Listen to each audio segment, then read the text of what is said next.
Greetings YouTube, Simon here. Welcome to our next Final Fantasy VIII Remastered episode, and today we continue our hunt for the ultimate weapons, and in particular we're going to be focusing on Rinoa. Only her and Irvine left now and we'll have the complete collection, yay!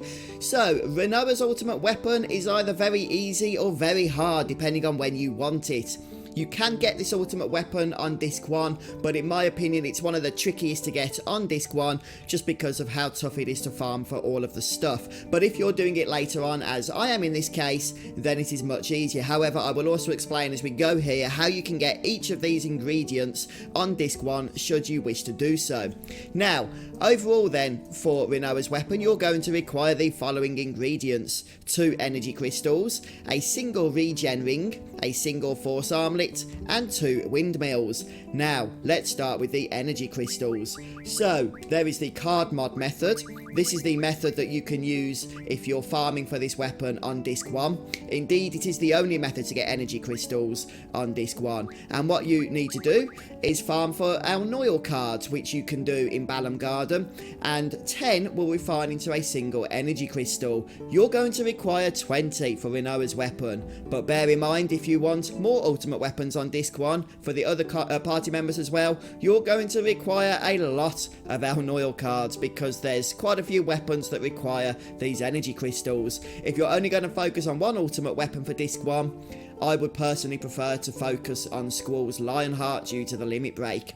Anyhow, if you don't want to use the card mod method, you can actually farm dozens of energy crystals on disc 3 once you've got access to the Ragnarok by heading back to Esther City, and I've just done a video on that, but you can watch that if you want to. In a nutshell, all you need to do is find the fixed Alnoil encounter and go ahead and defeat it over and over and over for as many as you want. You can actually max out your energy crystal supply very quickly using this method. In my opinion, it's a great method to use, although the Alnoil does need to be level 40 at least. It cannot have the level up ability used on it since it will miss every time, and it's only available for this method for a very short period between getting the Ragnarok on disc 3 and the start of disc 4. Now, if you do not want to use the Alnoil method, you can also get energy crystals as an uncommon drop from ruby dragons, and you can level those up to get them into the correct level range. Although as an uncommon drop, you might have to farm a few of them in order to get the amount that you need. The second ingredient is the Regen Ring, and again, this could be easy or tough depending on when you're doing this. If you want to use the card mod method, again this is the only method available if you're doing this on disc 1 to get the Regen Ring, you're going to have to card mod 10 Chimera cards. Now the good news is you only require 1 Regen Ring for this weapon. So as you can see, I've got 29 here. Let's go ahead and do that. Alternatively, if you don't want to farm for the Chimera cards and you're playing a little bit later on, aka once again after you've got the Ragnarok on disc 3, then you can hunt down an enemy known as Tarama. These are like the Koel type enemies, the lion, tigery things, cat things, and these can have the Regen Ring on their mug table. As a matter of fact, if you mug these guys, they always provide you with a Regen Ring at least. If they're at higher level, they might provide you with more than 1. In fact, they can provide you with up to 4 at a time. So yes, if you're playing a little bit further into the game, then it won't be a problem to get Regen Ring very, very quickly indeed. But if you're playing on disc 1 still, then you will need to farm for those cards, unfortunately.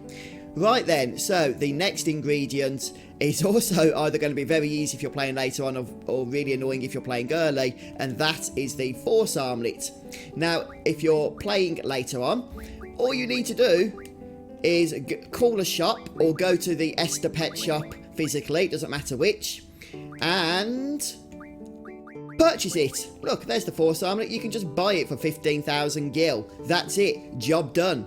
If you're not going to buy it because you can't, for whatever reason, if you're playing earlier, then note that at the end of disc 2, you can get this from Edea, the boss fight, although Rinoa will not be active in your party after that fight for quite some time. Alternatively, you can actually get this from the spider boss if you manage to defeat it coming out of Dollet, but bear in mind that it's not a guaranteed drop, it's only a 25% chance to drop. However, that is the only way to get that item on disc 1, which is really annoying because that spider boss is annoying to defeat anyway, and even if you do defeat it, the chances are he's not going to drop it first time. You're going to have to reload a save file probably numerous times until eventually you're fortunate enough to get hold of the Force Armlet. But like I say, if you're playing this one, then that's the only way to do it. Finally, we have Windmills, and Windmills are once again accessible either by the annoying card mod method if you're playing early, which is quite simple actually. All you need to do is find the Abyss card, and you'll see that one will refine into one Windmill. Now, the good thing about this is you only need 2 of these, which means 2 Abyss Worm cards will be enough for 2 Windmills. But if you still don't have the Abyss Worm cards and you can't be bothered to play Triple Triad for them, then you can just head out into the desert near Galbadia Prism and actually find the Abyss Worms themselves. And all you need to do is defeat them, and they will go ahead and drop the Windmill for you. So it's not actually too difficult to find either way, in all honesty. The card mod method's a little bit more annoying, I would say, but hey, you know, you might already have them, so go ahead and check.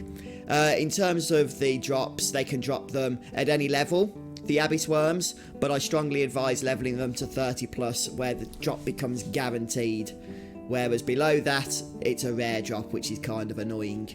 Anyway, that pretty much gives us all of the ingredients that are required, so let's head into any junk shop. I usually go to the Balam Town one out of habit more than anything else.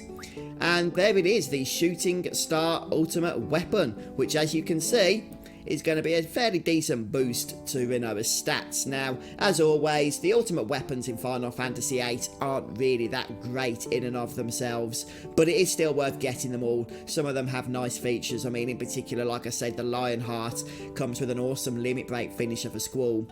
But stat-wise, they're not fantastic. Let's go ahead anyhow and learn it. Shooting Star. There we have it. So now all we have left to do is Irvine, who we will do in the next episode. Well, the next Ultimate Weapon episode anyway. I'm not sure if that'll be next or not. But then we've got a full collection, so the one grind will be over. Anyway, folks, I hope this episode has helped you. If it has, please don't forget to support the channel just by dropping a like. Let me know in the comment section which ultimate weapons you have now, and if you still have any more to collect. And if you did get Rinoa's ultimate weapon on disc 1 instead of later on, then please do share that, and congrats on the grind for doing so, because like I say, I reckon it's possibly one of the most annoying of the disc 1 ultimate weapons that you can get to, in fact, get, because of those tough ways of having to get the ingredients that are required. But yeah, thanks for stopping by, checking out the vid today. Have a wonderful day, and I'll see you next time. Goodbye.